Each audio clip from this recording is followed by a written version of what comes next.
بسم الله الرحمن الرحيم.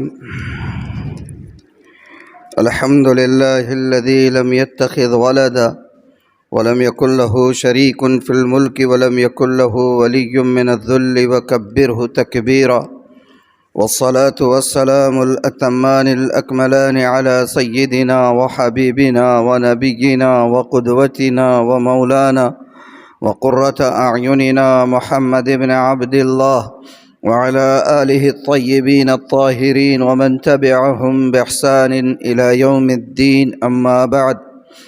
قال الله تبارك وتعالى: أعوذ بالله من الشيطان الرجيم، بسم الله الرحمن الرحيم.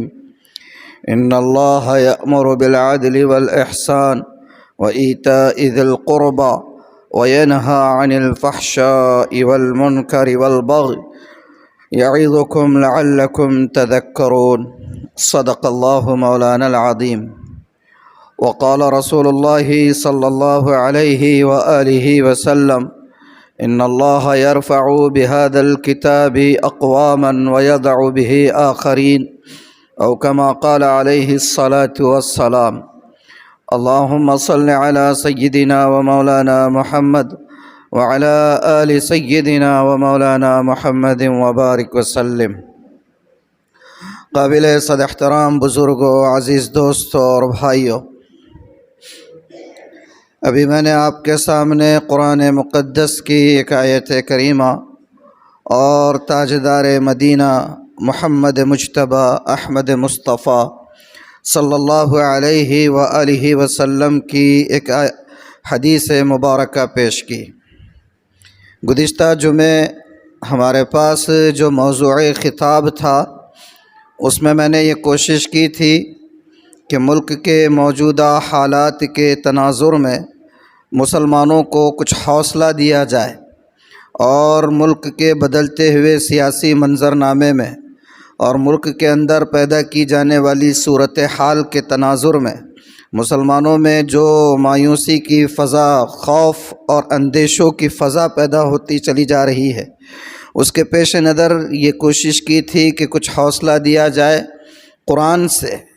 قرآن اس سلسلے میں کیا رہنمائی کرتا ہے، اس حوالے سے کچھ باتیں پیش کی تھی. سچی بات یہ ہے کہ ملک کے موجودہ حالات میں ہم مسلمانوں کو حکمت سے، بصیرت سے، اسٹریٹجی سے، فہم و تدبر سے، سنجیدگی سے کام لینے کی ضرورت ہے. اگر، اور یہ بات میں نہیں کہہ رہا ہوں، اکابر علماء کرام کا یہ کہنا ہے کہ ملک کے ان حالات میں اگر مسلمان حکمت سے، بصیرت سے، فہم و فراست سے، تدبر سے، اسٹریٹجی سے کام لیتے ہیں تو اس کام لینے کی برکت سے امید ہے کہ اللہ تعالیٰ آئندہ 10 سالوں میں، کم سے کم 10 سال تو لگیں، لیکن آئندہ 10 سالوں میں شاید ملک کے حالات ضرور بدلنا شروع ہوں گے.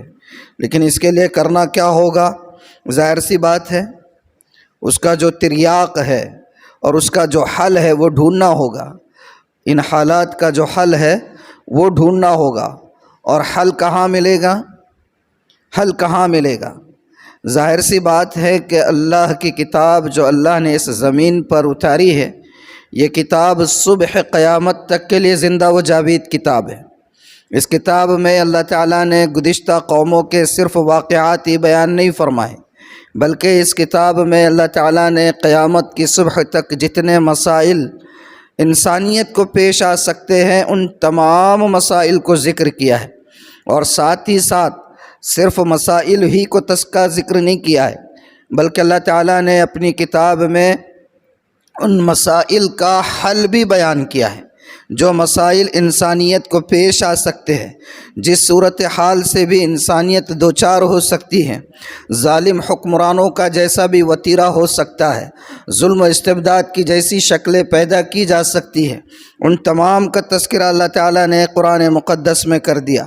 اور ساتھ ہی ساتھ اس کا حل بھی بتا دیا کہ ایسی صورتحال اگر پیدا ہو جائے تو اس صورتحال کو ختم کرنے کے لیے کیا کرنا چاہیے، اور اس کے نمونے بھی اللہ تعالیٰ نے بیان فرما دیے انبیاء کی سیرت کی شکل میں۔ اور انبیاء کی سیرت کی شکل میں جو نمونے اور قرآنی تعلیمات کی روشنی میں جو حل بتایا گیا، وہی کچھ گزشتہ جمعہ آپ کے سامنے پیش کیا گیا تھا۔ اصل میں بات یہ سمجھنا ہے کہ اس وقت جو ہم حالات کا رونا روتے ہیں اور حل تلاش کرنے کی کگار میں بس ایک ہوڑ لگ جاتی ہے مگر صحیح نتیجے تک نہیں پہنچتے ہیں، اس کی وجہ یہ ہے کہ ہم نے اصل جو ہمارا تریاق تھا یا جہاں سے ہمیں حل ملنا تھا اس کو پیٹ پیچھے چھوڑ دیا ہے۔ اور وہ کیا ہے؟ ظاہر سی بات ہے، قرآن ہے۔ قرآن کو ہم نے پیٹ پیچھے چھوڑ دیا ہے، قرآن سے ہم نے اپنا تعلق منقطع کر دیا ہے۔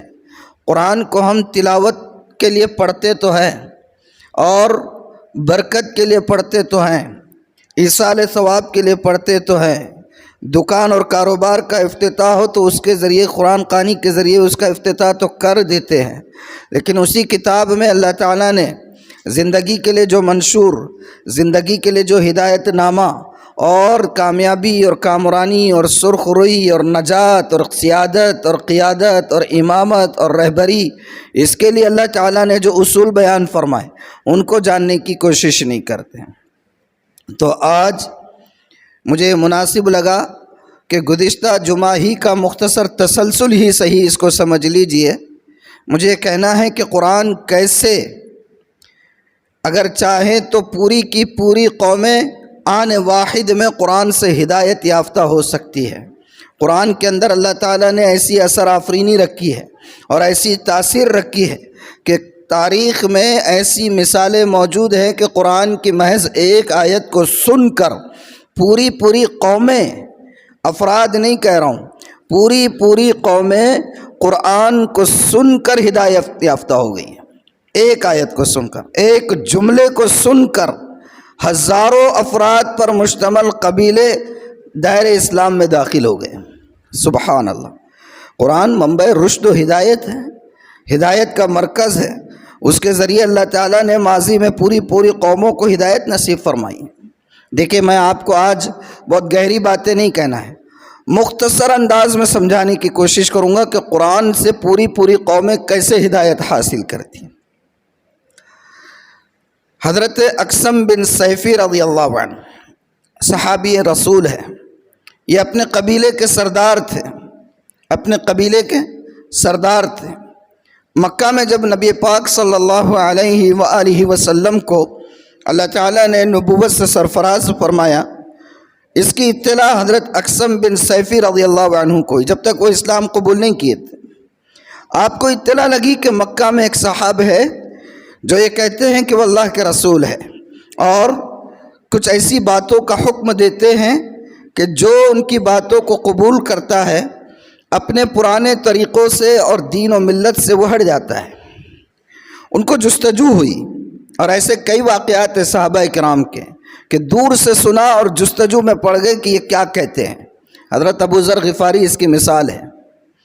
حضرت اقسم بن سیفی کو جب یہ پتہ چلا کہ مکہ میں ایک صحاب ہیں جو یہ کہتے ہیں کہ وہ اللہ کے رسول ہیں، تو انہوں نے ارادہ کیا کہ مجھے چلنا چاہیے۔ کیوں چلنا چاہیے؟ انویسٹیگیٹ کرنے کے لیے۔ اور ایسے بہت سے لوگ ہیں جنہوں نے غائبانہ تذکرہ سنا اللہ کے رسول کا اور تحقیق کے لیے نکلے اور منزل پر پہنچ کر سرخرو ہوئے۔ خود ہمارے بھارتی صحابی جو تھے، کون؟ حضرت رتن سین رضی اللہ عنہ۔ کون ہے یہ؟ پتہ ہے حضرت رتن سین رضی اللہ عنہ کون ہے؟ اللہ کے رسول صلی اللہ علیہ وآلہ وسلم نے جب اپنے انگشت مبارک سے چاند کے 2 ٹکڑے کر دیے تھے اشارے سے، مکہ کے لوگ آپ کا انکار کر رہے تھے، معجزات پر معجزات طلب کر رہے تھے، اور جب دیکھا کہ ہر معجزہ پورا کرتے تو انہوں نے سوچا کہ کچھ ایسا معجزہ طلب کیا جائے کہ کرنا مشکل نہیں، ناممکن ہو۔ تو انہوں نے کہا کہ اگر آپ چاند کے 2 ٹکڑے کر کے بتا دیں تو ہم آپ کی بات ابھی قبول کر لیں۔ اللہ کے رسول صلی اللہ علیہ وآلہ وسلم نے اپنی انگشت مبارک سے چاند کے 2 ٹکڑے کر دیے۔ ایک ٹکڑا چاند کا ایک حصہ بالکل مشرق میں نظر آ رہا ہے تو دوسرا مغرب میں نظر آ رہا ہے، ایسے، اور درمیان میں پورا خلا ہے۔ اور اس منظر کو صرف اہل مکہ نے نہیں دیکھا تھا، پوری دنیا نے دیکھا تھا۔ کوئی شعبدہ بازی نہیں تھی، کوئی جادوگری نہیں تھی، کوئی سحر انگیزی نہیں تھی، کوئی جو ہے نظروں کو خیرہ کرنا نہیں تھا، حقیقت تھی۔ بھارت کے ایک علاقے کے حکمراں رتن سین نے جب یہ سین دیکھا کہ چاند دو ٹکڑے نظر آ رہا ہے تو انہوں نے تحقیق کی، معلوم کیا کہ یہ کیا ماجرا ہے۔ تو انہیں پتہ چلا کہ مکہ میں کوئی صاحب ہے جن کے اشارے سے یہ چاند دو ٹکڑوں میں، دو حصوں میں بڑھ گیا ہے۔ تو رتن سین بھارت سے نکلے تحقیق کرنے کے لیے، مکہ پہنچے۔ تب تک اللہ کے رسول صلی اللہ علیہ وسلم انتقال فرما گئے تھے، عہد ابو بکر جاری تھا۔ وہ وہاں گئے، اسلام کو دیکھا، صحابہ کو دیکھا، اسلام قبول کیا۔ اگرچہ اللہ کے رسول کی زیارت انہیں نصیب نہیں ہوئی، لیکن مورخین ان کو جو ہے انڈین کمپینین آف پروفٹ کہتے ہیں، کہ بھارتی صحابی رسول۔ سبحان اللہ۔ تو حضرت اقسم بن سیفی کو بھی ایسی ہی جستجو ہوئی، تو انہوں نے کہا کہ مجھے مکہ چلنا چاہیے، مکہ جانا چاہیے، اور مکہ جا کر مجھے تحقیق کرنی چاہیے کہ یہ صاحب کیا کہتے ہیں۔ قبیلے کے لوگوں کو معلوم ہوا کہ سردار کا جانے کا ارادہ ہے، پتہ نہیں وہاں کی صورتحال کیا ہے، کیسی فضا ہے، کیسا ماحول ہے۔ تو انہوں نے کہا کہ آپ تو سردار ہیں، آپ کا جانا مناسب نہیں ہے، کوئی اور کسی اور کو بھیج دیتے ہیں۔ حضرت اقسم بن سیفی رضی اللہ عنہ کو یہ بات معقول لگی، اور انہوں نے کہا کہ ٹھیک ہے، اگر آپ لوگ یہ کہتے ہیں کہ کسی اور کو بھیجنا چاہیے، تو دو لوگوں کو طے کیا اور ان سے کہا کہ جائیے مکہ اور جا کر تحقیق کیجئے، ذرا دیکھیے کیا کہتے ہیں وہ صاحب۔ وہ دونوں مکہ آئے، اور مکہ آ کر اللہ کے رسول صلی اللہ علیہ وسلم کی خدمت میں جب وہ حاضر ہوئے تو اتفاق سے اس وقت سورۃ النحل کی یہ آیت مبارکہ نازل ہوئی تھی جس کی میں نے خطبے میں تلاوت کی۔ سورۃ النحل کی آیت ہے، ان اللہ یأمر بالعدل والاحسان وایتاء ذی القربى وینہی عن الفحشاء والمنکر والبغی یعظکم لعلکم تذکرون۔ یہ جو ہر جمعہ میں خطبے کے اندر آپ لوگ یہ آیت سنتے ہیں، یہ آیت نازل ہوئی تھی، اور اللہ کے رسول صلی اللہ علیہ وسلم اس آیت کی تلاوت کر رہے تھے، اور آپ نے اس قدر اتنی تلاوت کی کہ وہ جو دو صاحب آئے ہوئے تھے وہ کہتے ہیں کہ ہم کو وہ آیت اسی وقت یاد ہو گئی۔ جب وہ واپس اپنے قبیلے آئے اور اپنے سردار سے ملے، اقسم بن سیفی سے، تو اپنے سردار سے ملے تو ان سے کہا کہ ہم گئے تھے مکہ انویسٹیگیشن کے لیے، جو تحقیق کرنے کا کام آپ نے دیا تھا اس کے لیے ہم گئے تھے۔ ہم ان کی مجلس میں پہنچے، ہم نے ان سے پوچھا من انت، کہ آپ کون ہیں؟ اور ہمارا مقصد اس سوال کرنے کا یہ تھا کہ یہ جانے کہ آپ کس قبیلے سے ہے، کس خاندان سے ہے، کس نسل سے آپ ہیں۔ مگر آپ نے ہمارا جواب صرف اتنا دیا، انا محمد بن عبداللہ، میں عبداللہ کا بیٹا محمد ہوں۔ آپ نے نسل نہیں بتائی، آپ نے خاندان نہیں بتایا، آپ نے کہا انا محمد بن عبداللہ۔ وہ دو صاحب کہتے ہیں کہ پھر اس کے بعد ہم نے دوسرا سوال کیا، ما انت، آپ کون ہیں، کیا ہیں آپ جو باتیں کر رہے ہیں کس حیثیت سے کر رہے ہیں، کیا ہیں آپ؟ تو آپ نے اس کا جواب بھی بالکل مختصر دیا اور فرمایا انا عبداللہ ورسولہ، میں اللہ کا بندہ ہوں اور اس کا رسول ہوں، میں اللہ کا بندہ ہوں اور اس کا رسول ہوں۔ اور اس کے بعد ان دونوں صاحب نے اپنے سردار اقسم بن سیفی رضی اللہ عنہ سے، جو اس وقت تک اسلام قبول نہیں کیے تھے، وہ آیت کریمہ جو اللہ کے رسول صلی اللہ علیہ وسلم کی زبان مبارک سے سنی تھی پڑھ کر سنائی۔ اس آیت کو جیسے ہی انہوں نے سنا تو سن کر کہا کہ لگتا ہے یہ صاحب اچھے اخلاق کی تعلیم دیتے ہیں، یہ صاحب اگر ان کی بات کو مانا جائے تو دنیا میں کامیابی کی کنجی ہاتھ آنے والی ہے۔ اگر ان کی بات کو مانا جائے اور ان کی تعلیمات پر عمل کیا جائے، اور جو کلام تم لے کر آئے اس کو اگر مضبوطی سے پکڑ لیا جائے تو دنیا میں کامیابی کی کنجی ہاتھ آئے گی۔ میں اعلان کرتا ہوں کہ جن صاحب کے بارے میں آپ لوگ تحقیق کر کے آئے ہیں میں ان کی نبوت اور ان کی رسالت کی گواہی دیتا ہوں، اور وہ جس رب کی توحید کی دعوت دیتے ہیں میں اس رب کی توحید کو قبول کرتا ہوں۔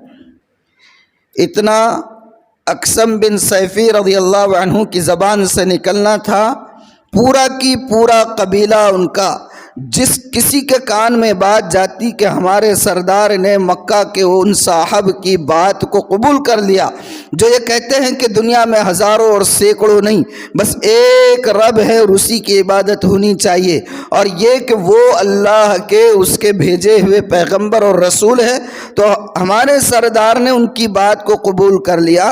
جس کے کان میں یہ بات آتی وہ اس بات کو قبول کر لیتا۔ شام ہونے سے پہلے پہلے قبیلے کے ہزاروں افراد اسلام کے دائرے میں داخل ہو گئے۔ شام ہونے سے پہلے پہلے قبیلے کے ہزاروں افراد، قرآن کی ایک آیت کی برکت تھی، انہوں نے یہ سمجھا تھا کہ یہ وہ کلام ہے جس کو تھام لیا جائے تو دنیا میں کامیابی کی ضمانت اور کنجی ہاتھ آ سکتی ہے۔ شام ہونے تک پورا قبیلہ حلقہ بگوش اسلام ہو گیا، سبحان اللہ۔ اور ہمارے پاس پہلے سے دستیاب ہے، ریشم کے جزدانوں میں سجا کر طاقوں کی زینت بنا کر رکھتے ہیں ہم، برکت کے لیے، ایصال ثواب کے لیے۔ کوئی مر گیا تب وہ یاد آتا ہے کہ کبھی کبھار تو کچھ گھرانوں کی کیفیت ایسی ہوتی ہے کہ گھر کے کس کونے میں کہاں رکھا ہوا وہ بھی فوراً یاد نہیں آتا۔ ارے بھائی وہ قرآن لاؤ نا، کہاں رکھا ہوا ہے؟ اجی امی آپ نے کہاں رکھا تھا؟ وہ دکھ رہا نہیں، آپ بولو۔ انہوں بولتے بیٹی میں نے اس کو بولی تھی، انہیں اس کو، یہ چلتے رہتا ہے۔ یہ کیفیت ہے ہمارے گھرانوں کی، اللہ رحم کرے۔ قرآن ہی کی تو برکت تھی، یہ قرآن ہی کی تو برکت تھی کہ رسالت مآب صلی اللہ علیہ وآلہ وسلم کے مدینہ تشریف لانے سے پہلے پہلے مدینے کے ہر گھر میں اسلام کی صدا اور نعرہ تکبیر کی صدا گونج چکی تھی۔ آپ کی مدینہ تشریف آوری سے پہلے ہی ہو گیا تھا نا سب۔ مینا کی وادی میں، وادی مینا میں مدینے کے کچھ احباب، مدینے کے کچھ لوگ آپ کے ہاتھ پر بیعت ہوئے، اور بیعت ہونے کے بعد یہ درخواست کی کہ اب ہم مدینہ واپس جا رہے ہیں، آپ کچھ افراد کو ہمارے ساتھ کر دیجئے جو ہمیں قرآن سکھائیں گے، جو ہمیں قرآن کی تعلیمات بتائیں گے اور ہم اس کے مطابق عمل کریں گے، کسی کو ہمارے ساتھ کر دیجئے۔ آپ نے صرف 2 لوگوں کو ساتھ کیا تھا، کون؟ حضرت مصعب بن عمیر اور دوسرے نابینا صحابی حضرت عبداللہ ابن ام مکتوم رضی اللہ عنہما، ان دونوں کو آپ نے ساتھ کیا، اور یہ دونوں جا کر کس کے گھر ٹھہرے؟ حضرت اسعد بن زرارہ رضی اللہ عنہ کے مکان پر انہوں نے قیام کیا۔ یہ دونوں جب مدینہ پہنچے تو اس وقت تک صرف وہ لوگ اسلام سے مانوس تھے جو مکہ میں آ کر، مینا کی وادی میں آ کر اللہ کے رسول صلی اللہ علیہ وسلم سے براہ راست اسلام کی تعلیمات سن چکے تھے۔ ان کے علاوہ دیگر گھرانوں میں اسلام کی آواز ابھی نہیں پہنچی تھی۔ انصار کے سردار اور دوسرے لوگ ابھی تک اس آواز سے نامانوس تھے۔ جب یہ دونوں صاحب وہاں آئے تو لوگ ان کے پاس آنے لگے، اور جو بھی ان کے پاس آتا ان کی بات کو سنتا اور متاثر اتنا ہوتا کہ مجلس سے اٹھنے سے پہلے اس کے دل کی دنیا بدل چکی ہوتی۔ مجلس سے اٹھنے سے پہلے دل کی دنیا بدل چکی ہوتی۔ یہ بات انصار کے سردار حضرت سعد بن معاذ رضی اللہ عنہ کو پتہ چلی، وہ ایمان نہیں لائے تھے اس وقت تک، ان کو پتہ چلی تو انہوں نے کہا کہ یار یہ اسید کو کیا ہو گیا ہے، اسید کو کیا ہو گیا ہے، یہ کن لوگوں کو اپنے گھر میں لے کر آیا ہے؟ جو بھی ان کی بات سنتا ہے وہ اپنے طریقے سے منحرف ہو جاتا ہے۔ اسید سے میری قرابت ہے، میری رشتہ داری ہے، ورنہ میں تو خود ہی اپنی تلوار سے اس کا کام تمام کرتا۔ اس لیے اسعد بن زرارہ، اسید نے اسعد بن زرارہ کہا کہ اسد کو کیا ہو گیا ہے، اپنے گھر میں کن لوگوں کو لا کر رکھا ہے؟ میری رشتہ داری اگر اسعد بن زرارہ سے نہ ہوتی تو میں خود تلوار سے اس کا علاج کرتا۔ اور حضرت سعد بن معاذ نے اپنے دوست حضرت اسید بن حضیر کو، حضرت اسید بن حضیر سے کہا کہ دیکھو سعد بن زرارہ سے اسعد بن زرارہ سے میری رشتہ داری ہے اور میں اس کو تلخ لہجے میں بات نہیں کر سکتا ہوں، تم جاؤ اور جا کر اسعد بن زرارہ سے کہو کہ یہ کیا آپ نے کن دو لوگوں کو لے کر آیا ہے کہ ہمارے سیدھی سادی عوام کو بے وقوف بنا رہے ہیں اور اپنے دین سے پلٹا رہے ہیں۔ گئے وہ اور وہاں جا کر انہوں نے کہا کہ یہ کیا تماشا رکھا ہے آپ لوگوں نے، یہاں آ کر یہ کون سی باتیں رکھنی شروع کر دی، جو بھی آتا ہے آپ کی بات قبول کرتا ہے اور بعد میں دوسرے طریقوں پر چلنا شروع کر دیتا ہے، یہ سب ختم ہونا چاہیے۔ اسید بن حضیر یہ کہہ رہے ہیں، اسد بن زرارہ کے گھر میں پہنچ کر مصعب بن عمیر اور عبداللہ بن ام مکتوم کو، حضرت مصعب بن عمیر نے کہا کہ ٹھیک ہے کوئی بات نہیں، ذرا آپ تشریف تو رکھے، بیٹھ جائیے، 2 منٹ ہماری بات سن لیجئے، اگر آپ کو بات اچھی لگے قبول کیجئے، اگر بات اچھی نہیں لگے چھوڑ دیجئے۔ تو حضرت اسید بن حضیر نے کہا کہ یہ تو بڑے انصاف کی بات کی آپ نے، یہ بات آپ نے بڑے انصاف کی کہی کہ بات اچھی لگی تو قبول کریں گے، اگر اچھی نہیں لگے گی تو ہم چھوڑ دیں گے۔ بیٹھ گئے حضرت مصعب بن عمیر نے قرآن کی تلاوت شروع کی، سبحان اللہ، قرآن کی تلاوت شروع کی، کچھ نہیں کہا، ایک لفظ نہیں کہا کہ اسلام یہ سکھاتا ہے، اسلام وہ سکھاتا ہے، قرآن کی تلاوت شروع کی۔ ادھر قرآن کی تلاوت شروع کی اور ادھر ان کے دل کی دنیا بدلنا شروع ہو گئی۔ کہا کہ یار یہ تو بہت اچھا کلام ہے اور یہ تو بہت اچھی ہدایت کا کام دکھ رہا ہے، مجھے بتاؤ کہ اس طریقے کو قبول کرنے کے لیے کیا کرنا پڑے گا؟ حضرت مصعب بن عمیر نے کہا کچھ نہیں، خالی 2-3 کام کرنا ہے آپ کو، پاکی حاصل کر لیجئے، کلمہ شہادت پڑھ لیجئے اور 2 رکعت نماز ادا کر لیجئے، آپ اس دین میں داخل ہو جائیں۔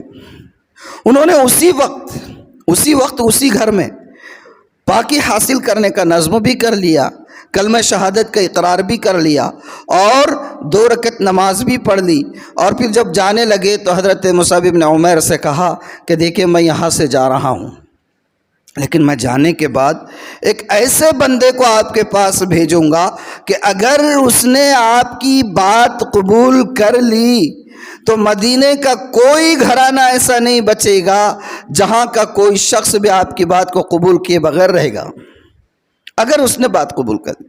اب میں جا رہا ہوں اور اس کو بھیجتا ہوں۔ حضرت اسید بن حضیر کو بھیجا کس نے تھا؟ سعد بن معاذ نے۔ کس مقصد سے بھیجا تھا؟ اس بات سے منع کرنے کے لیے جس بات کو سن کر لوگ دین اسلام میں داخل ہو رہے تھے، آئے تھے منع کرنے، یہاں پہنچ کر بنا کچھ سامنے والوں کی طرف سے مطالبہ کیے صرف بات سن کر ان کی بات کو قبول کر لیا۔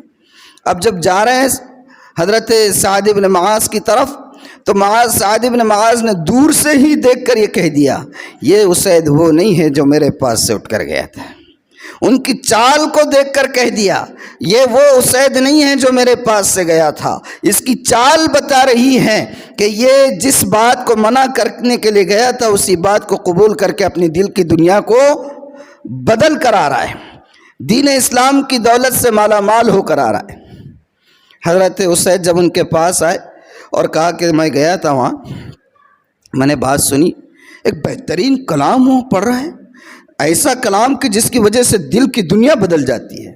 تو حضرت سعد بن معاذ کو غصہ آیا، انہوں نے تلوار ہاتھ میں لی، مجھے بہت زیادہ نہیں، میں نے شروع میں بتا دیا کہ آپ لوگوں کو صرف یہ بتانا ہے کہ قرآن نے کیسے معاشرے کے دلوں کو بدلا ہے، خالی سن کر لوگ کس طریقے سے، بس اسی پہ، کوئی بہت گہری باتیں اس جمعہ میں نہیں ہے۔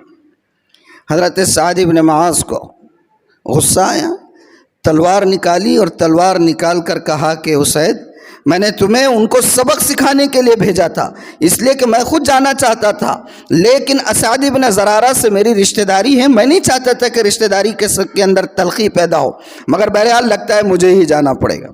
تلوار ہاتھ میں لے کر سعد بن معاذ وہاں پہنچے۔ حضرت مصعب بن عمیر، حضرت عبداللہ بن ام مکتوم اور حضرت اسعد بن زرارہ سب موجود تھے۔ سعد آئے تو بڑے تیور میں آئے تھے، بہت تلخ لہجے میں آئے تھے، دست بنیام تھے، تلوار ہاتھ میں تھی، اور ارادہ یہ تھا کہ وہ کام جو اسید نہیں کر سکے وہ میں انجام دوں گا۔ آ کر تلخ لہجے میں بات کرنا شروع کی۔ حضرت مصعب ابن عمیر نے اسی انداز میں محبت بھرے شفقت بھرے انداز میں ان سے بات کی۔ کہا کہ اتنا آپ غصہ کیوں نہیں، تشریف رکھے 2 منٹ کے لیے بیٹھ جائیے، میری بات سنیے، اگر بات اچھی لگتی ہے قبول کیجیے، اگر اچھی نہیں لگتی تو چھوڑ دیجیے۔ تو حضرت سعد ابن معاذ نے کہا یہ تو بات صحیح ہے، میں کوئی بیوقوف آدمی تھوڑی ہوں کہ کچھ بھی سن لوں گا اور قبول کر لوں گا، یہ بات صحیح ہے۔ بیٹھ گئے، ادھر قرآن کی تلاوت شروع اور ادھر دل کی دنیا بدلنی شروع۔ سبحان اللہ، ادھر قرآن کی تلاوت شروع اور ادھر سے دل کی دنیا بدلنی شروع۔ سبحان اللہ۔ اب کھڑے ہوئے تو وہی سوال سعد ابن معاذ نے کیا جو سوال قرآن کے سننے کے بعد اسید ابن حضیر نے کیا تھا کہ آپ کے دین میں داخل ہونے کا طریقہ کیا ہے؟ کہا کہ کوئی بہت مشکل نہیں ہے، 2-3 کام کرنا ہے، اور وہی طریقہ بتا دیا کہ آپ کو پاکی حاصل کرنی ہوگی، کلمہ شہادت کا اقرار کرنا ہوگا، 2 رکعت نفل نماز 2 رکعت نماز پڑھ لیجیے، بس آ گئے آپ اس دین میں۔ سبحان اللہ، کیا آسان ہے۔ اسی گھر میں سعد ابن معاذ نے اپنی پاکی حاصل کرنے کا نظم کروایا، پاکی حاصل کی، کلمہ شہادت کا اقرار کیا اور 2 رکعت نماز پڑھی، اور پھر وہاں سے نکلے اپنے قبیلے میں۔ ان کا قبیلہ تھا قبیلے عبد الاشہل، انصار کا قبیلہ عبد الاشہل، سردار تھے اور بہت باوقار سردار تھے، با اثر سردار تھے، ان کی بات میں وزن تھا، جب وہ بات کہتے تو قبیلے کے افراد کے سروں پر ایسا لگتا کہ پرندے بیٹھے ہوئے ہیں کہ اگر ذرا سا ہل جائے تو پرندے اڑ جائیں، اتنی اثر آفرینی ان کے کلام میں اور ان کی ہیبت اور ان کا اثر اللہ نے رکھا تھا۔ قبیلے میں گئے، سارے قبیلے کو جمع کیا اور جمع کر کے کہا کہ دیکھو وہ جو مدینے کے صاحب ہیں جو یہ کہتے ہیں کہ میں اللہ کا بندہ اور اس کا رسول ہوں، میں ان کے پیغام کو قبول کر چکا ہوں، اور مجھ پر تم میں سے ہر شخص سے اس وقت تک بات کرنا حرام ہے جب تک کہ وہ اس پیغام کو قبول نہ کر دے۔ مجھ پر قبیلے کے ہر شخص سے اس وقت تک بات کرنا حرام ہے جب تک کہ وہ ان صاحب کی بات کو قبول نہ کر لے۔ سعد ابن معاذ رضی اللہ عنہ گھنٹوں ہی کے اندر ہزاروں کی تعداد میں پورا قبیلہ سعد ابن معاذ کے کہنے پر حلقہ بگوش اسلام ہو گیا، پورا قبیلہ حلقہ بگوش اسلام ہو گیا۔ سبحان اللہ۔ اور آج دیکھیے حالات، قرآن کی اولین حیثیت کہ یہ کتاب ہدایت ہے۔ ہم نے قرآن کو سمجھا ہی نہیں کہ قرآن کیا ہے، ہم نے قرآن کو کتاب برکت سمجھا ہے۔ کیا سمجھا ہے قرآن کو؟ کتاب برکت اور کتاب دفع بلا، دفع مصائب اور کتاب ایصال ثواب، بس یہی سمجھ رکھا ہے۔ یہی وجہ ہے کہ مصیبت آنے پر قرآن یاد آتا ہے، یہی وجہ ہے کہ کسی کے مرنے پر قرآن خوانی کے لیے یاد آتا ہے۔ قرآن کو قرآن ہدایت، قرآن کو کتاب تریاق، قرآن کو ہماری مسائل کے حل کا واحد ذریعہ ہم نے سمجھا ہی نہیں۔ اگر قرآن کو مسائل کا حل سمجھتے تو جزدان میں رکھنے اور لپیٹنے کی ضرورت نہ پیش آتی، ہر وقت بندہ اس سے ہدایت لینے کا کام کرتا۔ ہم نے سمجھا ہی نہیں۔ اللہ نے قرآن میں قرآن کا جو تعارف کرایا ہے، خود جس نے قرآن اتاری اس نے قرآن کا تعارف کن الفاظ میں کیا ہے؟ کیا فرماتا ہے اللہ تعالیٰ قرآن کے بارے میں؟ اللہ تعالیٰ فرماتے ہیں شہر رمضان الذی انزل فیہ القرآن ہدی للناس وبینات من الہدی والفرقان۔ ہاں، رمضان کا مہینہ وہ ہے جس میں ہم نے کتاب اتاری۔ آگے فرمایا کون سی کتاب؟ کون سی کتاب؟ ہدی للناس، جو پوری انسانیت کے لیے ہدایت نامہ ہے۔ سمجھا ہم نے ہدایت نامہ اس کو؟ آج جن حالات سے اگر قرآن میں گہرائی سے اترے، جو حالات چل رہے ہیں، جیسی فضا بنائی جا رہی ہیں، جیسی پلاننگ ہو رہی ہے، جو اسٹریٹجی اپنائی جا رہی ہے، کیا یہ نئے واقعات ہیں؟ کیا یہ نئے حالات ہیں؟ کیا ایسے واقعات ماضی میں نہیں ہو چکے ہیں؟ کیا ان کا تذکرہ جو ماضی میں ہو چکے قرآن میں موجود نہیں ہے؟ اور جب ایسی صورتحال ماضی میں پیدا ہوئی تھی تو اس وقت کے اللہ کے فرشتادوں نے اور اللہ کے پیغمبروں نے اور اللہ کے رسولوں نے اس صورتحال کو کس انداز میں فیس کیا تھا؟ کیا اس کا علاج اور اس کا ذکر قرآن میں موجود نہیں ہے؟ سب موجود ہے۔ حالات، میں نے کہا نا کہ گزشتہ بات کا یوں سمجھ لیں کہ تسلسل ہے، کوئی نئی بات نہیں ہے۔ حالات کیسے بھی آئیں، فَفِرُّوا إِلَى اللَّهِ، اللہ کی طرف دوڑو، اللہ کی طرف دوڑو۔ قسم خدائے پاک کی، یہ میں نہیں کہہ رہا ہوں، قرآن کہہ رہا ہے، قرآن کہ حشر کا میدان ہوگا، اللہ تعالیٰ کرسی عدالت پر برجمان ہوں گے، اور رسول اللہ صلی اللہ علیہ وآلہ وسلم مقدمہ دائر کریں گے۔ اور مقدمہ کس بات کا دائر کریں گے؟ اللہ کے رسول فرمائیں گے یا رب ان قومی اتخذوا هذا القرآن مہجورا۔ مقدمہ دائر کریں گے، اے میرے رب، میری قوم نے قرآن کو پیٹ پیچھے چھوڑ دیا، اس سے ہدایت حاصل نہیں حاصل کی، اس سے رہنمائی کا کام نہیں لیا۔ ذرا سوچیں، اللہ کرسی عدالت پر ہو، مقدمہ رسالت مآب داخل کریں تو کون ہوگا جو اللہ کی گرفت سے بچ سکے گا؟ کون ہوگا جو اللہ کی گرفت سے بچ سکے گا؟ رسالت مآب مقدمہ دائر کرے، اللہ کرسی عدالت پر ہو، اور مقدمہ کس بات کا؟ مقدمہ اس بات کا کہ میری قوم نے قرآن کو پیٹ پیچھے چھوڑ دیا۔ ہم بچ سکیں گے؟ دل پر ہاتھ رکھ کر بتائیے، قرآن سے ہمارا تعلق کیا ہے؟ کیا ہم حالات کو حل کرنے کے لیے قرآن سے کبھی روشنی لیتے ہیں؟ کیا ہم حالات کا تجزیہ کرنے کے لیے قرآن کے اوراق کو پلٹتے ہیں؟ کیا ہم دیکھتے ہیں کہ ملک کی جو موجودہ صورتحال ہے، ماضی میں قرآن نے وہ کون سی قوم کا تذکرہ کیا ہے جس کے ساتھ یہ صورتحال پیدا ہوئی تھی، یا اس سے زیادہ سنگین صورتحال پیدا ہوئی تھی، اور پھر اس صورتحال سے نپٹنے کے لیے اس وقت کے نبی نے کون سا طریقہ اپنایا تھا؟ ہے نہیں، ہوش نہیں ہے، خالی بس سجا کے رکھے ہوئے، کچھ نہیں ہونے والا ہے۔ سینوں میں بھی اگر محفوظ ہے، برکت ہو سکتا ہے حاصل ہوگی، لیکن اگر اس کو سمجھنے کا کام نہیں کریں گے، اگر اس پر عمل نہیں ہوگا، قسم کھا کر یہ بات کہی جا سکتی ہے اس منبر سے، اس محراب سے، کہ وہ چیز کل اس دائرے میں آئے گی جس دائرے میں اللہ کے رسول صلی اللہ علیہ وسلم مقدمہ دائر کریں گے۔ ہے ہی نہیں ہمیں خبر بھائی میرے، جب تک عمل نہیں ہوگا، جب تک اندر نہیں اترے گا، اس سے روشنی نہیں لیں گے، باہر کیسے منور کر سکیں گے ہم؟ مجھے ایک بات یاد آ رہی ہے، بہت پیاری بات، وہ بات کہہ کر میں اپنی بات کو ختم کر دیتا ہوں۔ حضرت مولانا شاہ ابرار الحق صاحب نور اللہ مرقدہ غالباً کہیں ایک مرتبہ جا رہے تھے، گاڑی میں بیٹھے ہوئے کار میں ہوں گے، پیٹرول پمپ پر گئے، کائے کے لیے؟ پیٹرول بھرنے کے لیے گاڑی کا۔